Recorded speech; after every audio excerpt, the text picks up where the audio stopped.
Hey everybody, this is Jason from OTPG-On to Play Games, bringing you the first video of 3 from the top 8 of the April 12th RCQ Modern. The Modern season has started for Magic the Gathering, and we're going to be bringing some content for that. I'm really excited about that. I'm a big Modern fan myself. And today we are bringing you the quarterfinal match from Jack Stalcup and Weston Miller. So it's going to be Eldrazi versus Orzhov and Blink, I think is what it's called, or a control version of it. We're going to have Jack with us in just a moment, right after this. I do want to apologize. We did have a little bit of an audio-video issue. CapCut fought me all week long trying to export this video, and then we tried a different way of doing things, and the audio stuff just got all kind of messed up. But so we missed a little bit of what Jack had to give us in his commentary in game 1, but we did catch his commentary before that, and then we also caught his commentary that he shared with us in games 2 and 3. All very insightful stuff. So we're going to get right to that right now. Hey, this is Jason with OTPG. I am honored to have Jack with me. He's one of our local players. Top 8 this weekend at the Zenergy Gamers first week of Modern RCQs, man. I was thinking it was later in the year, and then all of a sudden, bang, surprised. We were just talking about this really cool dragon right here, and you were getting into some thoughts, and we want to stop for a second, kick it. Yeah, so the new Ugin, honestly, the price point, I don't think reflects how impactful it's going to be. I think it's really only going to be good in, like, Tron and, like, maybe Eldrazi, just because it's very easy for them to get 7 mana naturally, even without Eldrazi temples, on a probably, like, turn 4. But it doesn't beat Devourer just because Devourer does something completely different. I know some players were experimenting with cutting Karn, just not enjoying Karn's package nearly as much and like having an actual sideboard. The biggest thing about Ugin is when you cast it, you can 0 it to get a second trigger immediately off of a Talisman or a K command. So it's very, very, very strong. You cast anything, right? Any colorless card, you get to exile something? Is that... That's disgusting. So when you cast Ugin, you exile a target non-land colorless permanent, and then whenever you cast a colorless spell after that, you will get another trigger where you can exile any non-land permanent that is colored, as long as it's colored. Not to mention, you are 3 turns away from ultimating. If you cast Ugin on 7, he comes in at 7, and then you tick up to 2, go to 9, then 11, and you ultimate at 11, and the ultimate does say win the game.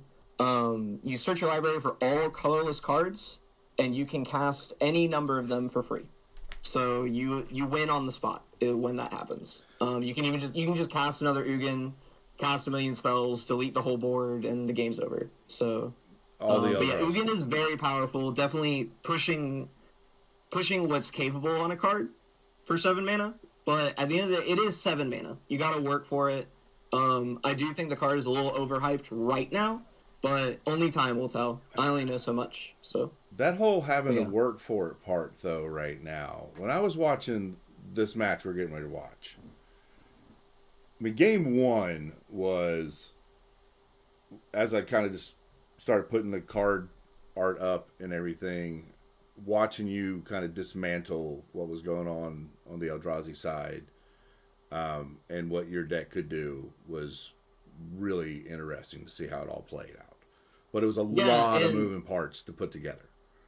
Yeah, and I played Orzhov Blink at this RCQ. If you actually go at the meta right now, Orzhov is at a severe decline. When Breach was legal in the format, this was one of the only fair decks that could keep up. And it is classified as a control deck. It does use creatures and all this stuff. But at the end of the day, it's a control deck, which I liked a lot. I'm a old USA player. And it really did a good job at dismantling Breach better than anyone else with fair cards. And no one else can keep up with that. But right now, if you go on MTG Goldfish as of 4/11/20 or 4/17/25, Orzhov is down to 1% of the meta, and it used to be number 2 or 3. So it was very, very, very popular. But with the new release of Dragonstorm, the new set, generally we get a lot new cards. People are trying Corey Steel Blade, and Eldrazi Ramp is just solid. Boros Energy is coming back, and while Orzhov Blink is really good, it has about a 50-50 against Boros. The Eldrazi matchup is supposed to be bad. You can configure your deck in such a way where you have a much better chance of winning, but that does not mean that you will be dedicated to those cards. So you kind of have to pick and choose where you want your strengths to be and your weaknesses. You did some picking and choosing. You said what? You did some picking and choosing. There was definitely chose some choice cards. I will say my particular 75 was well prepared for Eldrazi, and we can go over those card choices when they come up.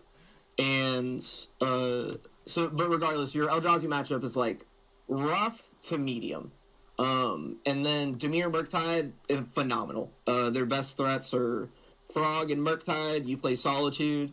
They have a very, very, very hard time dealing with it.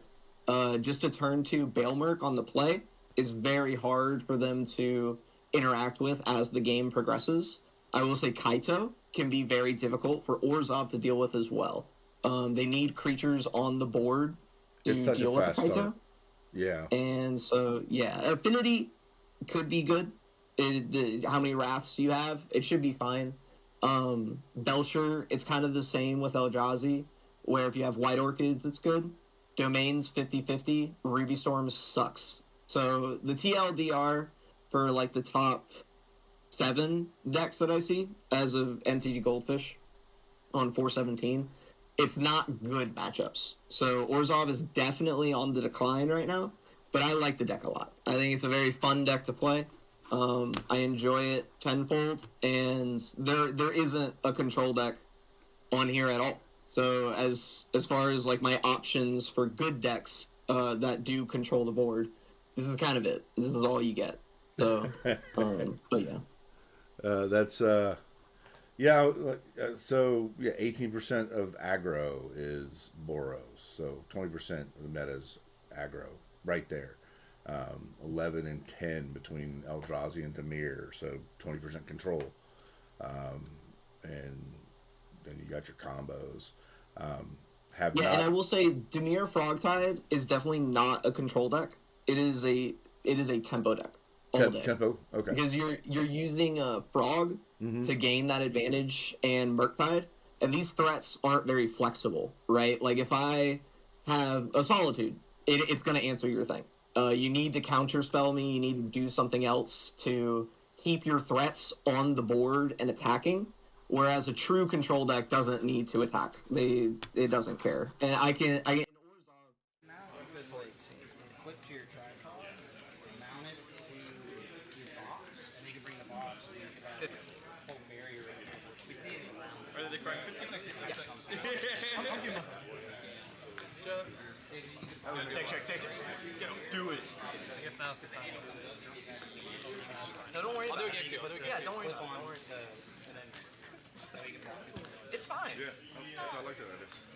I think you can get this right. I sent a thing to Andrew last night, actually. Probably going to be like 150-ish. Yeah, you could. That's 3 meters wide. Plenty of space for When it matters. almost enough space for Think it's small if it's a meter. and adjustable height.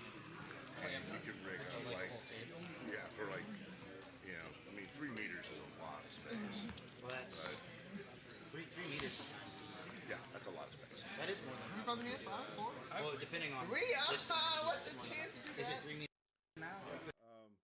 It was really interesting to check out what happened with watching Weston kind of go through the 3 rounds of top 8, how he did it differently, and then what ultimately beat him in what was a very, very fast match. of 2 games.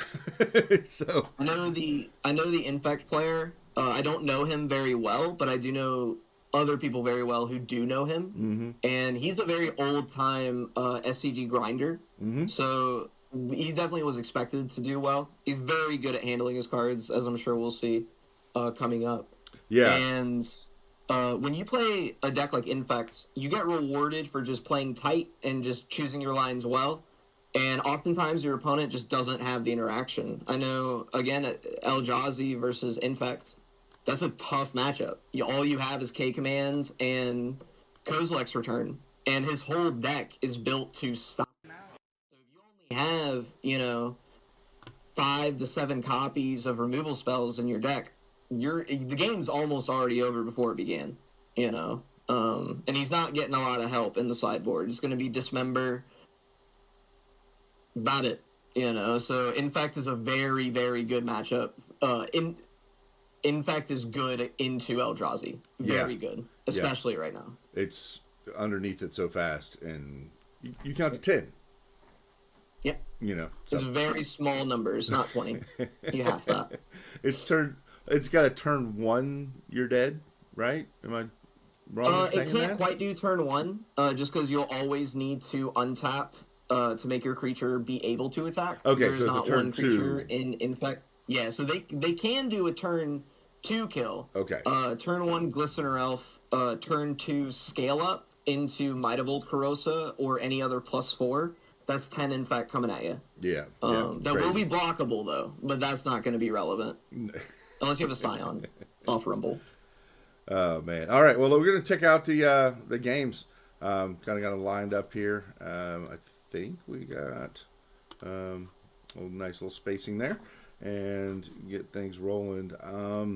The volume. I don't know if we're gonna be hearing anything as I play this. Clip to your tripod, mount it to your box, and you can bring the box and you can have a whole barrier which we did around. Are they the correct picture?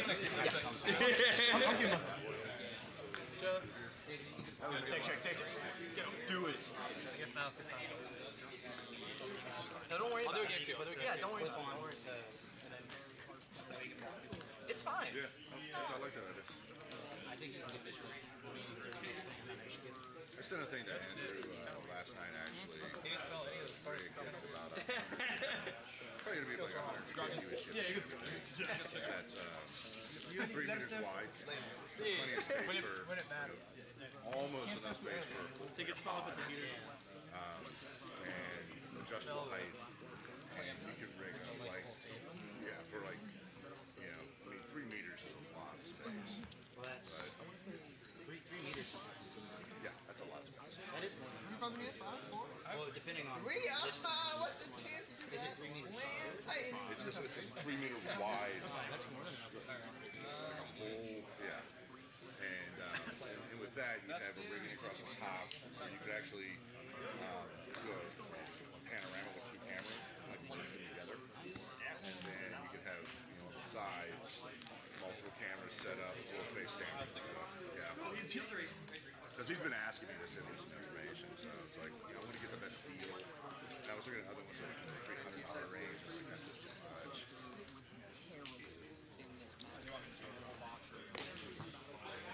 You already presented. You're locked in. But if that table moves, it's going to sway stuff. So everything's got its disadvantages and Dude, advantages. Jack. This being a RC, they deck transcripts before we presented. Like as soon as we took our deck boxes out, they're like, hey. I was like, what if I? I think you'd be allowed just to speak up. Be like, hey, I haven't presented yet. And then it's all about just having extra batteries. yeah. They've been promoting Magic with Commander and stuff too. So. But this is the first one that's a modern RCQ.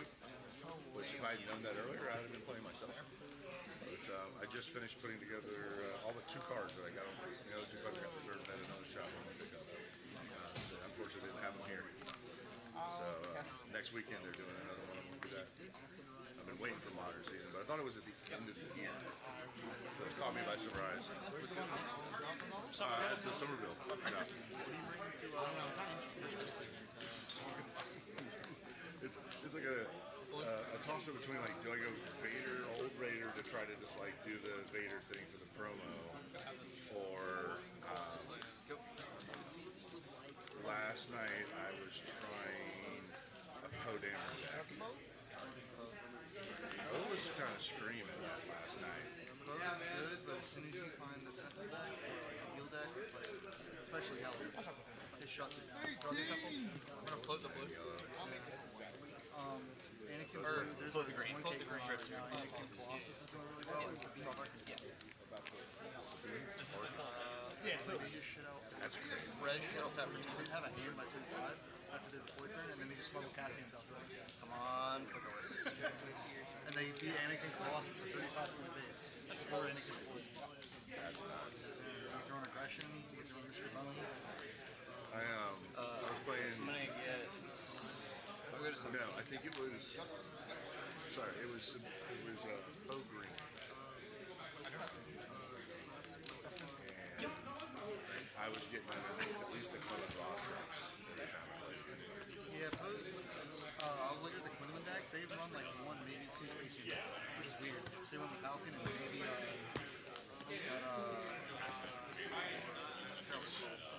Cartel Tinker. Yep. But they're like all ground.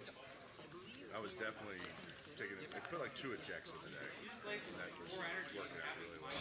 Jacks, like you get 10-2, they would have after you already deployed and died. Like, yeah, I get like multiple.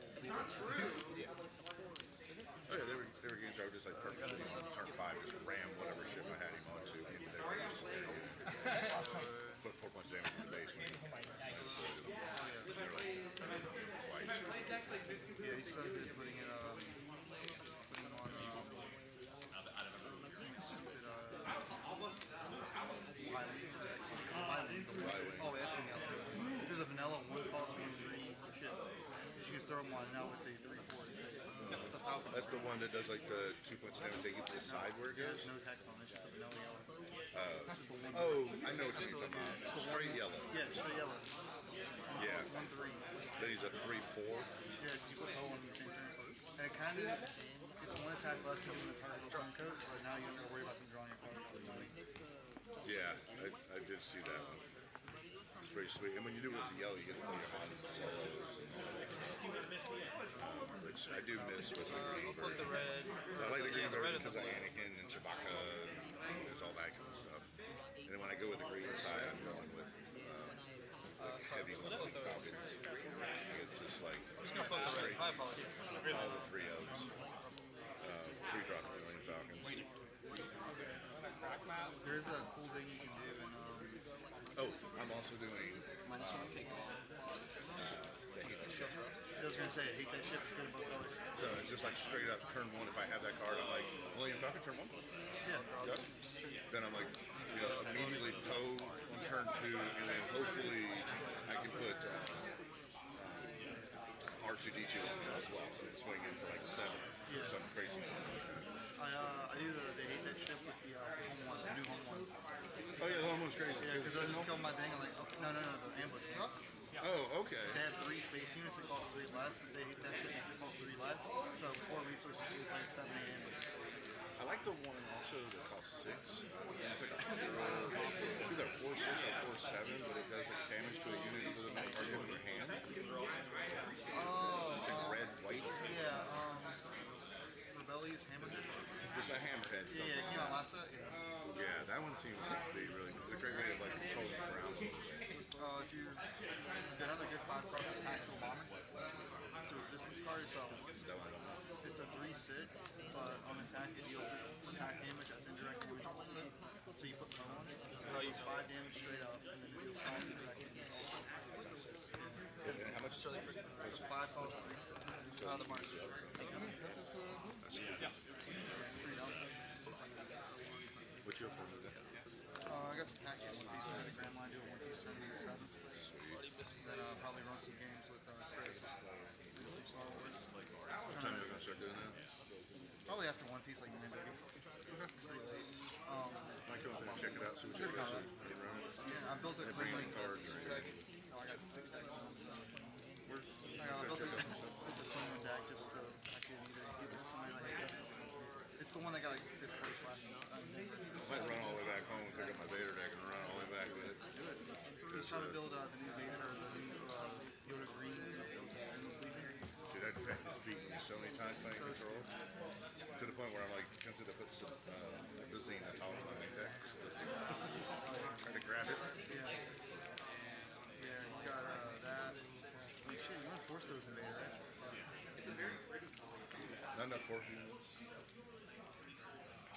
to make it like really worth it. Yeah. If you're gonna do that, you might as well just go ahead and. I mean, you got Vader. Plus, it's also a one cost. Just discard a card. It just defeats a card in your hand. Yeah, you're just trading a card for a card at that point. That's what the village will do. Skip the 2. Yeah. But they're never gonna drop it. So they just keep it in there. And that Yoda deck always has more than a couple cards. This is Yoda Blue. But against the Yoda deck, I would game 2 and 3 with Cham. Because they're ramping up usually. So I'm trying to catch back up with Cham. Which kind of bummed me out when DJ was put on the suspension list. Because my whole idea was that I would like put Cham out and run it into DJ before they could get rid of it. So then I would go up a resource, get my resource back, and then I'd be able to go into Vader like the very big turn. But I got it. That was going to be my big like Vader green ECL. I mean, you still got the green baby star. Kylo's still Final, so there's no timer. basically 8-7. I've been trying to do it. The only problem is on the Caradass, I don't really practice with him with Darth Maul. Darth Maul is get 2 units. Something's broken. I think this only hits 5. Because you can't just try to kill a leader, which is like a big thing. The ZCL was a 5-6, I think. He's a 5-6. Yeah. So he could take out like at least 2 units for Sabine. Like Sabine and So I'm just thinking, should you do probably will. Because most things are hitting for 3. So he's not hitting for 2. He's like sitting there going like, bonk? that's just he's not a portable hold his amulet. Was that the same turn you went like half away? No. I was like, I looked away, watched this game for like 2. I guess if you ramp, you could Look back. confiscate What for the? 1 and then just ramp it. yeah. That's what you have to do.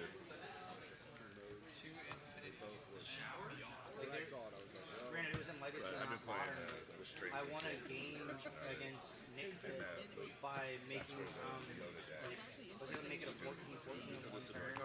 Like it started with 1 counter. Ramp again. Yeah. Play command. I wonder how that does into action. A lot of cells.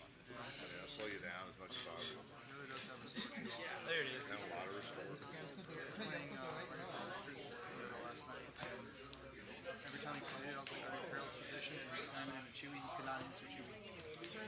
The 8-drop Chewie? No, the 5-6 that can't be killed by abilities, because his hand was full of removal, and he just couldn't kill it. So I was just like, I can pass, flame 5, pass, flame 5. You didn't have any units down or nothing? No, I can't kill him.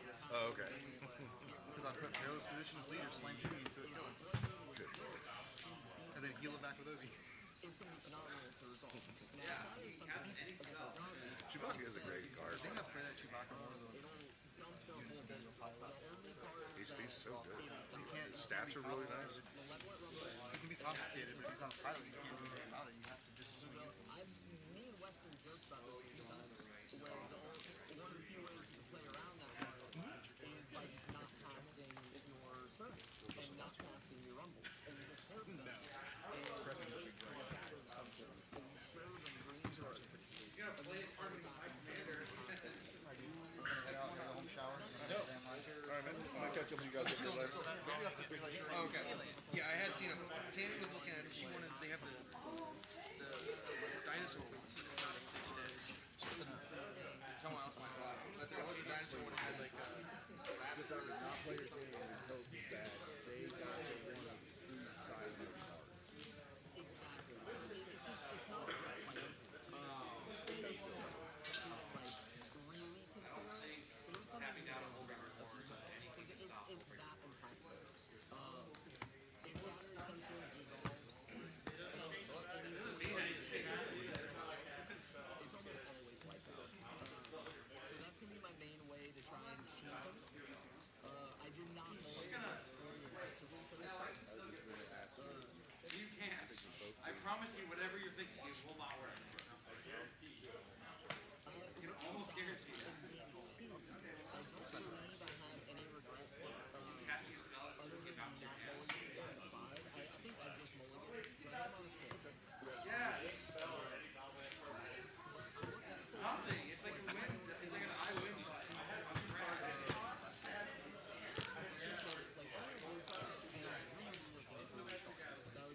Under surveillance.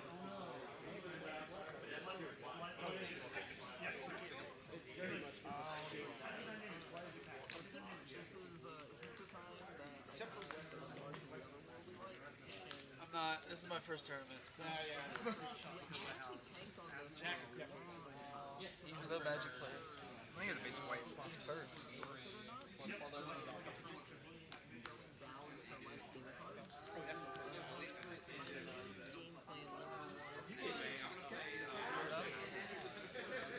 I'll slow down.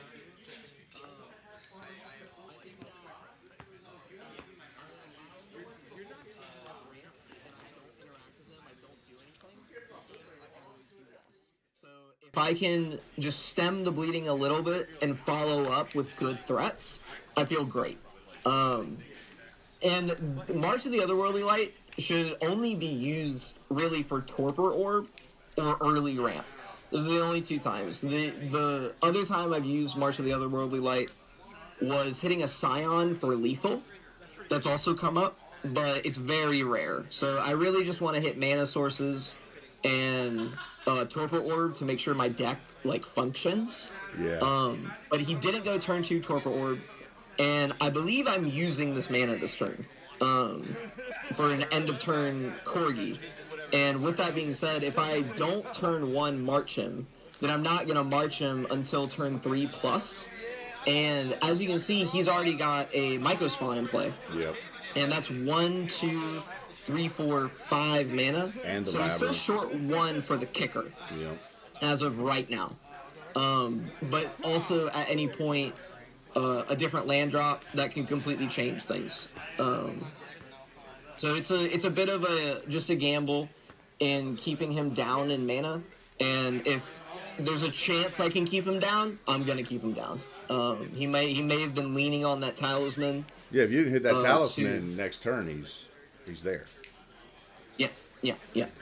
So I did not have an end of turn Corgi, which was very unfortunate. And that's also what you're planning for, right? Like, you're planning to draw the Corgi, you're planning to draw something relevant on turn 2, on curves, so that you can keep up with the game plan. And I just don't think holding March is a good proposition in this particular instance. Because, again, he would have slammed Torpor Orb if he had it, and the Talisman is going to give him that mana, and I'll give up 2 cards just to keep him down. His creatures don't matter to me at all, so March has almost no text towards a creature. It has some, but not what I'm looking for. It wouldn't be my choice, and so that leaves very, very few targets. We're talking about a Utopia Sprawl, we're talking about a Talisman, and Wish Enchanter is not relevant. Wish Enchanter is very poor in this matchup. Sometimes you can line it up by hitting a Utopia Sprawl and then attacking with a Corgi or ephemerating it to hit another Utopia Sprawl or a Talisman. This is a very specific board state that does not come up often enough. And here you can see him, Kozilek's returning my White Orchid, which, if I had Ephemerate, I probably would have burned it. But it's very difficult for the black-white deck to beat Kozilek's return, just because it's a Pyroclasm, right? So Ephemerate, something like that, that's never going to help. It won't do anything good, and it's instant speed.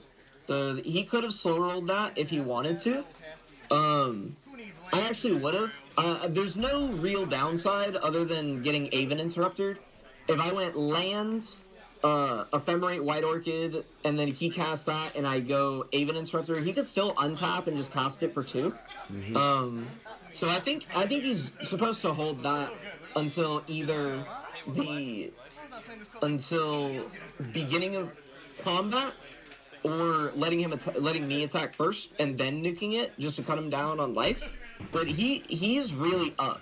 I'm not putting a lot of pressure on him at all. Oh yeah. So if he waits until my end step, that means I can't really cast any other good creatures. And if I do, they're all going to get swept up by the Kozilek's return. So I'm definitely happy to see him main phase it, just because I can't beat it, right? If this was a spot removal spell, I would be a lot more on board with him main phasing it.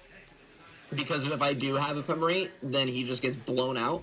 However, ephemerate will not stop this. And I don't have anything to stop it. So I think he was supposed to wait until my end step to cast that. But it won't hurt him too much this game. And I'm in the tank here. it was in his hand like every time he needed it to. Like clutch every time. There's a wisp, I think. Yeah, so I flicker wisp my surveil land. I thought about hitting my witch enchanter. It does nothing. And creating a board is kind of irrelevant for a 2/2. I'm really scrambling for a good card. My hand is super weak at this point. I don't know what's in it, but it is not good. I can tell you that right now. So I hit a surveil land just to dig a card deeper and see if I can find some gas to keep up with him. And so here we see from him debating, and this is top 8, so it's completely untimed. And at one point in this match, I told Weston, slow down. There's no reason to rush at all. Mm-hmm. And we actually started this match probably about 10 minutes late compared to the other top 8 players, and we still finished at the exact same time. And I think that has a lot to do with me and Weston knowing each other very well and accelerating these games quickly, where we know what the other's trying to communicate. No one's trying to angle shoot or anything like that. So it's just a really nice, clean game of Magic that was pretty quick on the pace. Y'all had some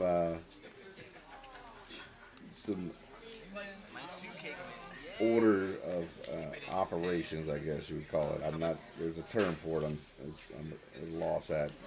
Where you're sequencing, excuse me. You had some interesting sequencings that you were doing, where I was trying to put the images up of the cards that were being played, as they were being presented, and having to like bring your card up for a second, bring another card out that came out, like this is happening here, and then go back to the original image because I didn't have it out there long enough, and it led to some interesting editing to try to put some of the card images that are popping up when this is being all put together happening right now while we're talking. We'll be seeing it, but yeah, I can imagine it being pretty tough. The way I play a lot of times is I'll look at the board for probably about a minute or 2 minutes or so, and then I'll try and map out the play before I do anything physically.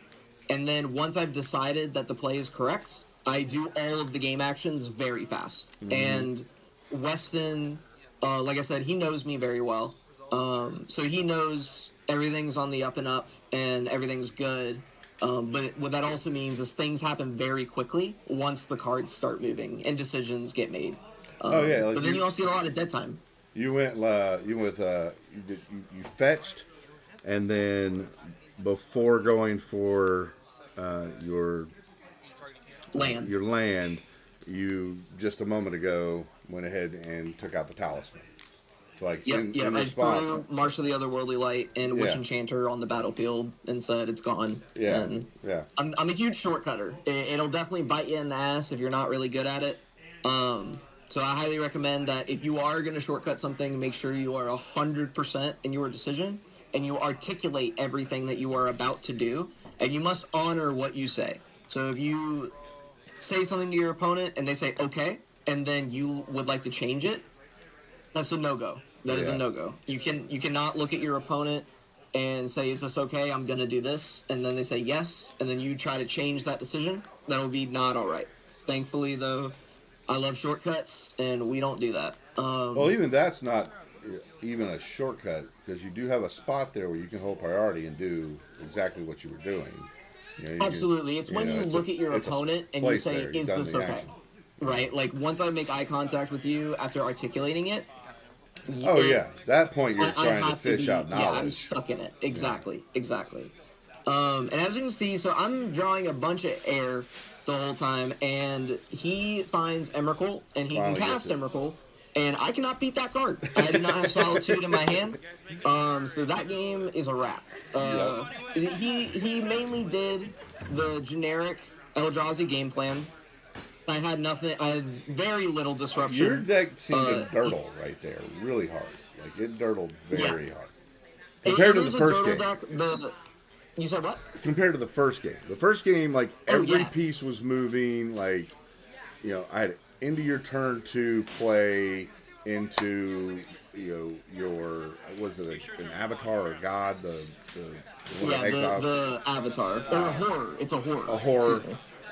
You know, Yep. and now I've got 8 points of damage coming at you on turn 3. You know, just you had pressure into, like, you made like 3 plays.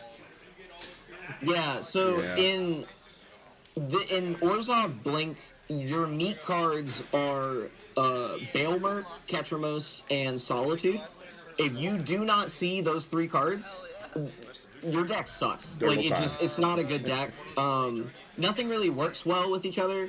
I will say Corgi or Phalia plus White Orchid Phantom is very strong, but overall it's really bad. There are a couple of neat tricks. If you attack with a Phalia and you target a Flicker Wisp with your attack trigger, you're going to go to the end step, and then Flicker Wisp comes back, and that'll allow you to hit your opponent's lands, and it'll keep them in exile for their whole turn until their end step. And the cute thing you can do is ephemerate the Flicker Wisp in the end step as well and hit 2 lands. So it is really strong if you can assemble these small synergies, but the Phalia alone is terrible if I don't have anything else in play.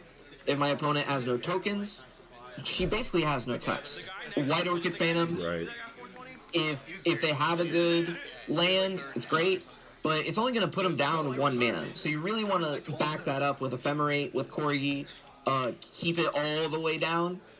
Just because cutting them off by 1 or 2 isn't going to do it. You really want to add it up to something bigger. And a lot of times they dodge completely White Orchid Phantom. I've seen games where someone went basic forest, you sprawl, talisman, and I'm already looking at 5 mana. None of this is white orchidable, right? So even though it's a good sideboard card, it's still rough.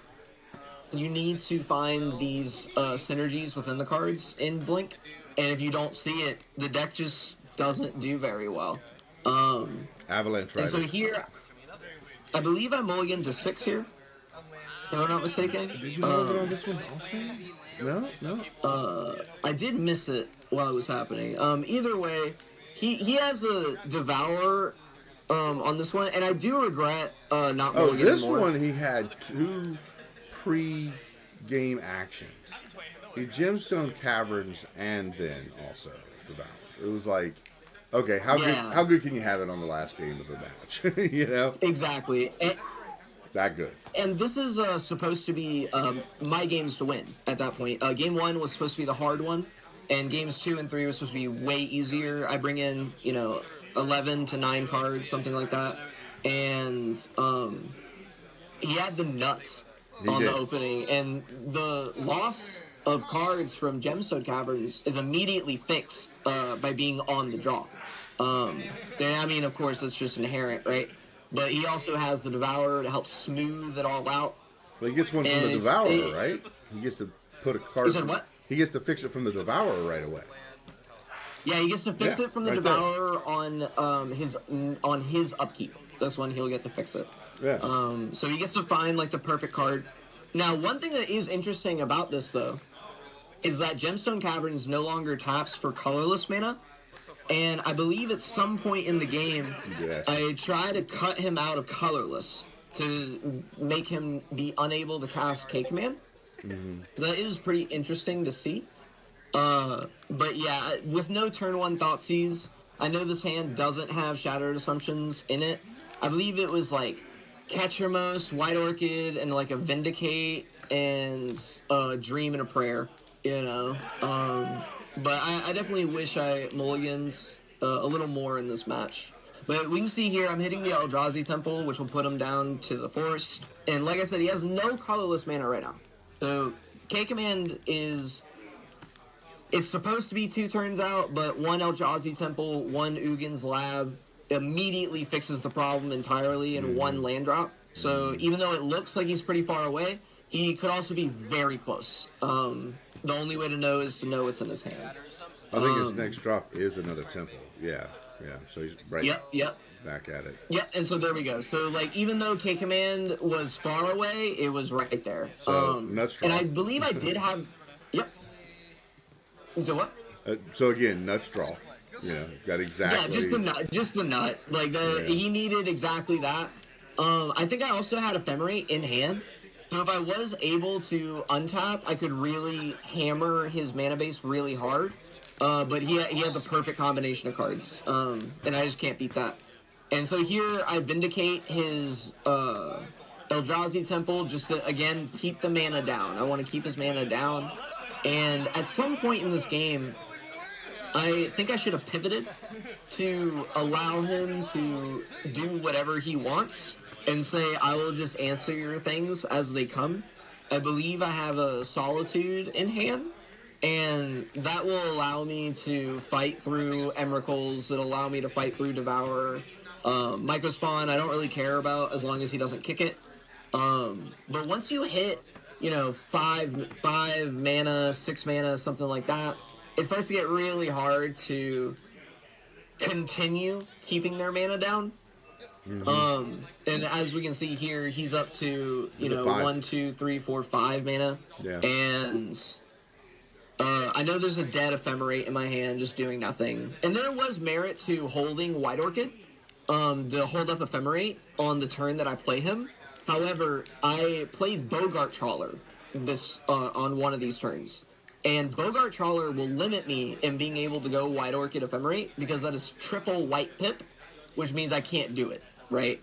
And I think I'm debating right now on whether I should cast my Thalia or my White Orchid Phantom, because I'd really like to Ephemerate White Orchid immediately, like I just said. And I will not be getting this option because of the Bogart Trawler. And I think what I end up doing is I decide to go end step Corgi just to make use of the black mana and burn it. And then what I can do is I can untap. If I draw another white source, I can go White Orchid Phantom, hit your lands, attack with Thalia, blink White Orchid, hit your land again, say go, and then when you play your next land, Ephemerate White Orchid to hit it. That would be like my dream setup. But I'm curious to see what I cast now. Just attacking the mana. Just heavily attacking the mana. And I think that was a March, because I cut all my pushes. Push is very bad into Eldrazi, and I don't want it. It only hits Mycospawn, and it'll also hit Writhing Chrysalis, which is relevant, but my Solitudes are plenty. And as we can see, he has another Soul Land that he found, which put him up to exactly 7 mana to cast Ugin. Now watch how quickly you take him down to no land. And the only thing that pulls him out is because he's able to put that Planeswalker. Ugin in play. Yep. Ugin will completely run away with this game. This next turn, you take him down to absolutely, 2 lands. And if it wasn't for that one land he just played, he wasn't able to, he would not have turned that corner like he would have had nothing. Correct. So I think this is where I start doing the line that I wanted to do. I attack Ugin. I'm just going to do way better than hitting his face. The problem is Ugin ticks up for 2. It's crazy. Right? So it's so much to deal with. Even with just White Orchid Phantom Thalia, we're only -2ing every turn. So that's 4 turns. This is where you're having that just discussion. attacking Ugin. And he draws a card while this is happening, and he gains life, right? So it's way too much value for what happens. But like we both said, we're just slowly attacking the mana, and I believe this is where I start to think about not hitting Gemstone Caverns, just to keep him off of K Command. The problem is Ugin adds colorless mana, so that's not really a good plan either, right? Ugin just kind of does it all at this point. Now, what I'm praying for is that he has no, K Command, he has no Talisman, he has no, Devourer of Destiny, nothing like that. Because even though he's short, like we said, there's 2 basics in play. And an Ugin, right? Like, it's supposed to be nothing. And an Ugin. But that represents 5 mana. Yeah. Ugin's Lab, that's +2. Eldrazi Temple +2, so you're already back at 7, right? And you have to be attacking him for more than for 4 or more just to be outpacing Ugin. And it's not enough. Not even close. Or you have to right? be attacking Ugin for 3 or more just to outpace its plus ability. Which is to draw a card. It draws a card and gains 3, right? At this point in the game, I need to have as many bodies on the board as possible to attack Ugin, but what comes with that is giving him targets to exile things with Ugin. So I'm in a weird balancing act right now where I'm trying to assemble a squad to hit Ugin and obviously hit his mana base, but I need to not allow him to get rid of all of my permanents. And I only have 1 card in hand up to 2. Yeah, this is your one and chance I don't have to do it right here. Yeah, exactly. And And he sacks it here, and Dismember comes in. And that was huge. Yeah. That was very, very huge. That means my clock is non-existent. I could have conceded right here. There would have been no one would have faulted me. No shame. I wouldn't be upset at myself. But, you know, we're in top 8. Why not, right? Yeah, I mean, crazier shit could happen. I like my time with him. You know? It's always a good game with him. I mean, always a good game. Always. He's a very enjoyable player to play with. So at this point, he just is shredding my board apart, cast Microspawn, trigger Ugin, go get mana, undo all of the damage that was done before. My hand is trash. I believe it's like 2 lands or spells that just don't matter. A turn and a half ago, he was at 2 basic lands. Yep. And that's crazy. the power of Eldrazi, right? Crazy. Like, Microspawn, again, banned in Legacy, but this is the power, and, you know, Ugin being the new kid on the block, we're seeing the power level of it when it goes unchecked, and I could not check it, right? And there was a moment I had where I thought I should have held Vindicate instead of hitting the Temple, just to attack these planeswalkers that are about to come down. Okay.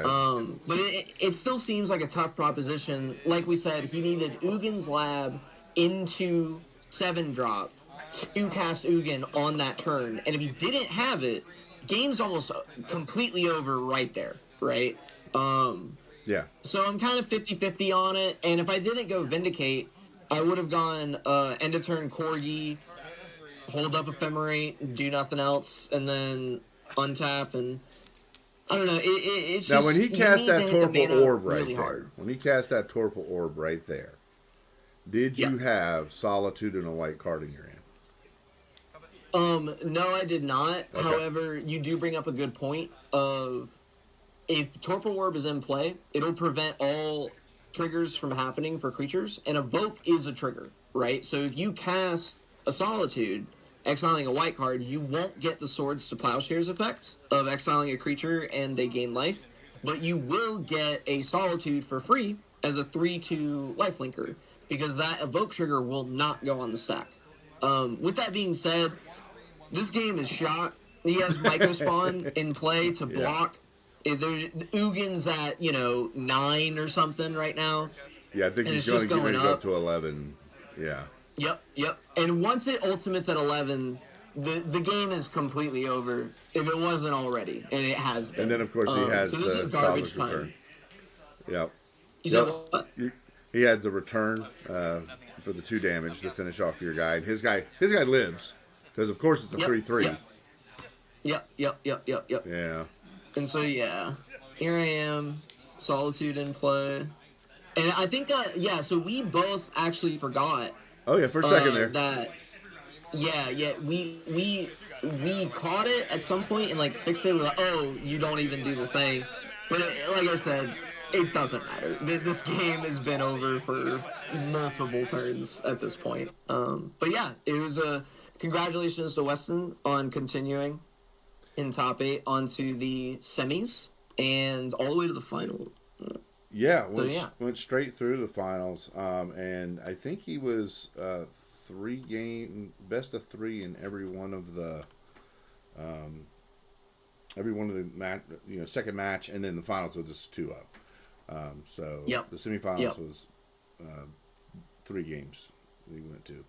So, and he played that Eldrazi deck really well too. I mean, he was doing he some lines did. that was amazing. He's picked up that deck pretty recently, and he got unlucky the first few nights he played it, and he didn't like it at first. And I told him, like, you should, like, just keep trying, man. Like, it's really, really strong. And he did, and he played at 1 FNM, and he went 4-0, and that was the day before the RCQ. So that put him on Eldrazi. He was in between Eldrazi and Blink, the deck I was playing. But Eldrazi's so strong. The power level is just so much higher than Blink. There's so many hands that just win the game that your opponent can't interact with. So I think his deck choice was very strong. And I look forward to seeing the rest of his plays in top 8. Yeah, man. Well, I do appreciate you spending some time and talking the games over. We'll try to bring the rest of the graphics together for the final video and everything, and I'll make sure you get a preview look at it once it's up on YouTube and everything. And I want to thank Zenergy Gamers for hosting it, and congratulations to Zach. That's who we were talking about, that played the Infect deck, who got all the way. We're going to be doing the semifinal and the final. And hopefully I'll be able to get that all packaged up and together in a way where you and I hopefully be able to get together and talk about those and not have to watch a game where you take a loss and maybe watch one where you got the win. So I'm not sure if I you're look still forward there, to that. but thanks again, Jack. Appreciate it. And Absolutely. have some fun up in New York, man. Thank you for having me. Thank you.